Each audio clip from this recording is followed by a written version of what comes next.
Hey, welcome back to the Disney Plus Everyday Challenge, and today we have Alvin and the Chipmunks, the Squeakquel. Yes. We have finally watched all three. I think there's four. I just realized there's four, but I think only three are currently on Disney Plus. This is the Squeakquel, the first sequel to the original Alvin and the Chipmunks movie from earlier in 2000s. Starring Jason Lee as David Seville, and we got Alvin, Theodore, and Simon, played by Justin Long as Alvin. Simon is Matthew Gray Gubler, and Jesse McCartney as Theodore. Now, they're back, and they're on a world tour. If you saw the first one, which we've watched that, and we also watched the third in the series, which was a road chip, and you got to put Chip in there somewhere. And I think there's another one. I can't think of what it is, but it's somewhere out there. Anyway, in the sequel, of course, it's time to retread the tropes that we saw in the first one, and basically just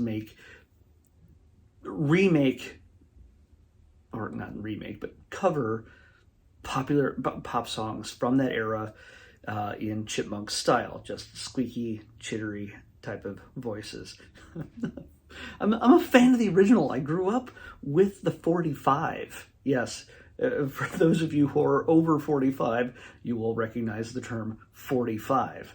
Yes, I played Christmas, the whole thing repeatedly, much to the annoyance of my parents. I think it belonged to my mom before that, but yeah, I'm not that old. Anyway, in this one, I like the Chipmunks as a concept, as a fully CGI character in a real world type of film that assumes we think they're cute. I don't know. It's a bit of a stretch. I don't know. If these aren't made for me, I realize that this is meant to introduce an IP. Alvin and the Chipmunks has been around for many, many years. It's 70, 80 years old. I don't know at this point. It's meant to introduce them to a new generation, and to a certain degree, it did pretty well. I think they had somewhat of a following amongst kids. But yeah, it's for people like me, it's not meant to entertain us. It has a certain level of sophistication in some of the humor. Not that I'm so high end that I can only handle certain types of humor. Yeah, I can handle fart jokes and stuff like that. Yeah, there is a fart joke in this.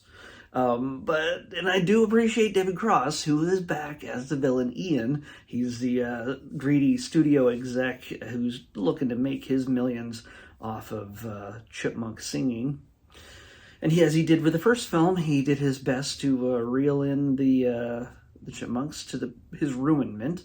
And we find him in the beginning of this film completely ruined, living in the basement, I think, of the Jet Records offices, which apparently are in downtown LA.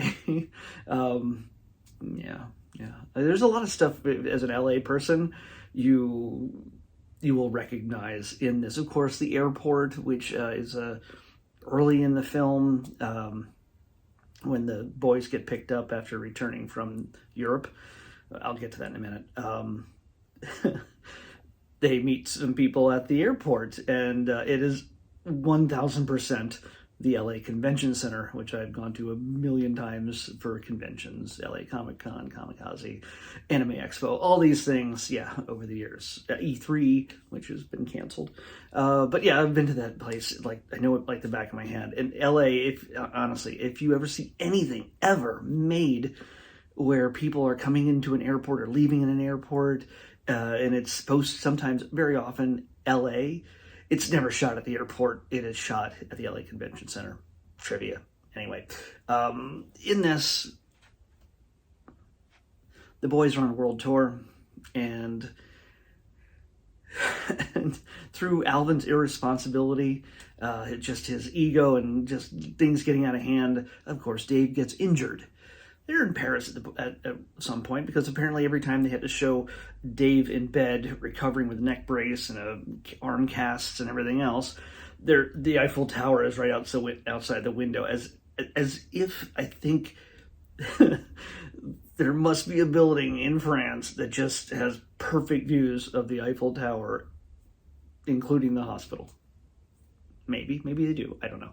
But I'm sure in this case it was just mocked up and, as it is. So yeah, Dave is stuck in Paris. He can't be moved, and so he has to send the boys back. He wants to send them to school. It's time for them to go to school because apparently they must be teenagers. They're not little, like, elementary school kids.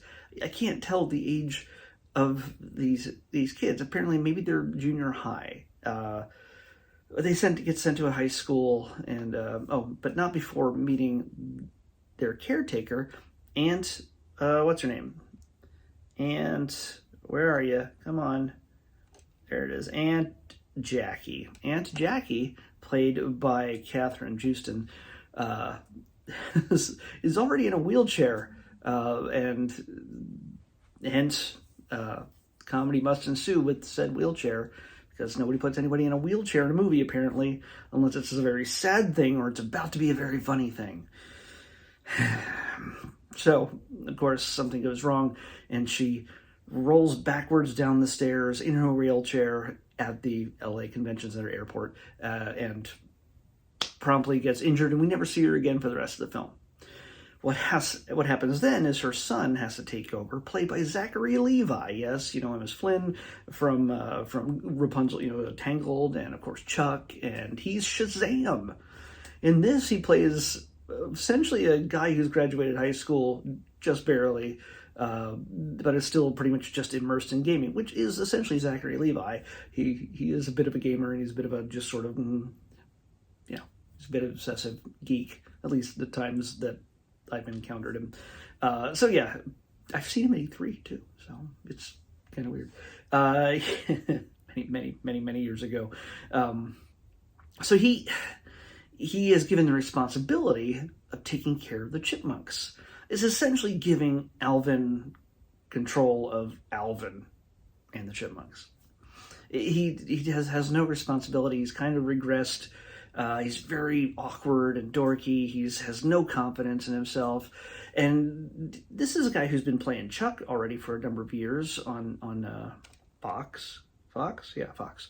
And I guess Jason Lee, it wouldn't make sense to have his romance be rehashed. By the way, his romantic partner, who I've already forgotten who played her, is nowhere in the film. So they have a kind of a proxy romance that gets filled in with Zachary Levi. We get to see a flashback as to his childhood in high school when he's asked to help the boys deal with their first day at school, which they get immediately bullied because they are this big. They are very tiny.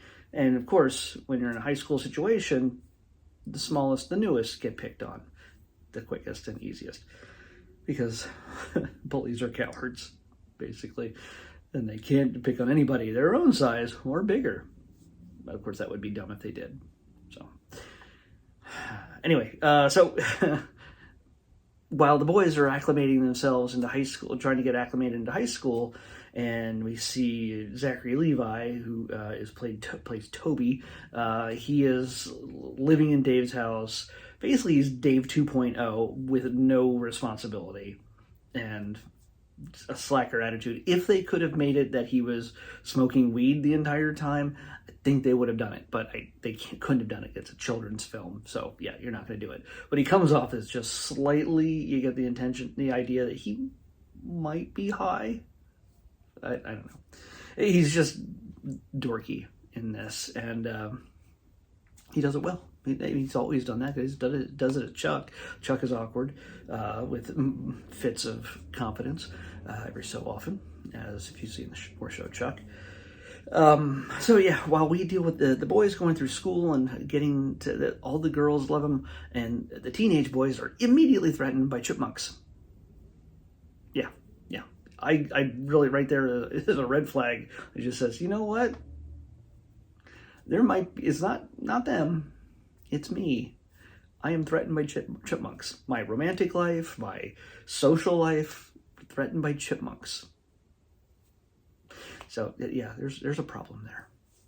It's pretty unique, but it rolls through all the high school cliches of bullying, and of course Alvin gets picked up for the football team. I'm telling you way too much of the film, and I really shouldn't, because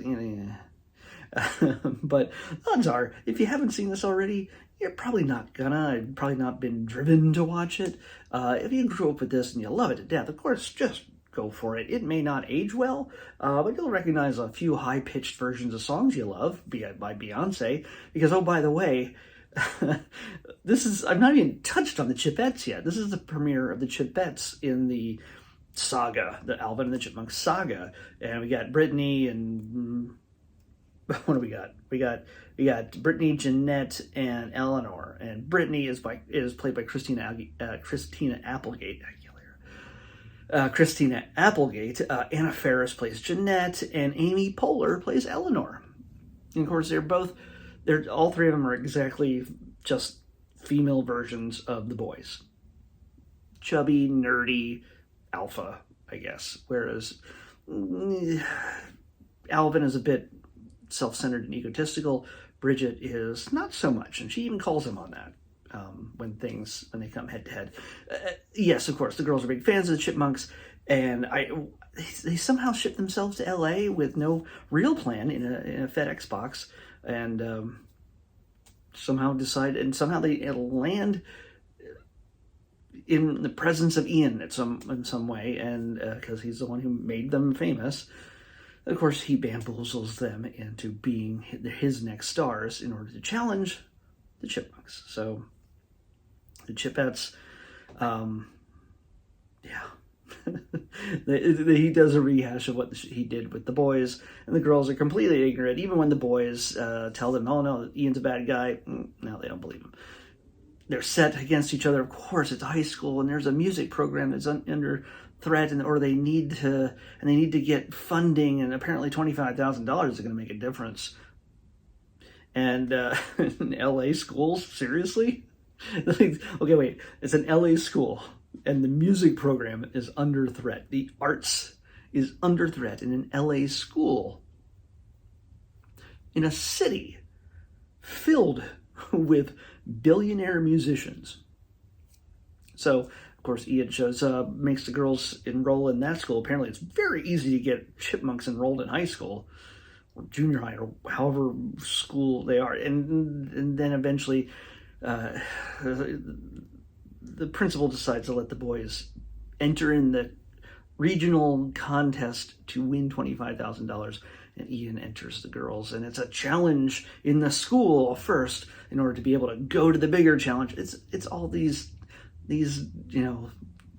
usual music tropes. They always have to win a challenge. It's born out of the whole era of American Idol and singing for your supper, singing and challenging each other for dominance. Of course, there's not just singing. There's big action adventure. There's a motorcycle chase on a mini motorcycle. Toys for Tots is involved in this. There's lots of also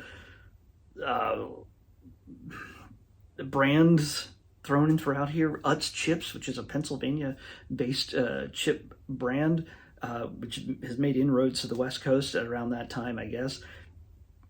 Yeah, they make an appearance throughout. Cheese balls and chips and pretzels and whatever else they show up. Product placement is everywhere in this thing. It's pretty amazing. So yeah, they had to make their money somehow. It didn't make the Chipmunk animation much better than the original. Should have improved, but I have a feeling their budget might have been smaller. So, and we see very little Dave. We see very little Jason Lee. That might have been part of the problem. He's at the time he was doing My Name Is Earl on NBC, and it was Fox. I don't know.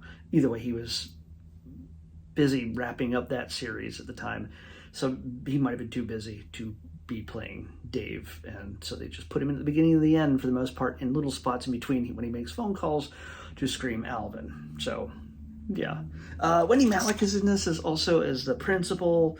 There's a number of somewhat familiar faces. Oh, Greg Binkley, also from My Name Is Earl, and a few other things you'd recognize him from. if you watch a lot of television. He's a character actor that, yeah, well, gets around. Anyway, yeah, so, yeah, I can't say I recommend this film at all.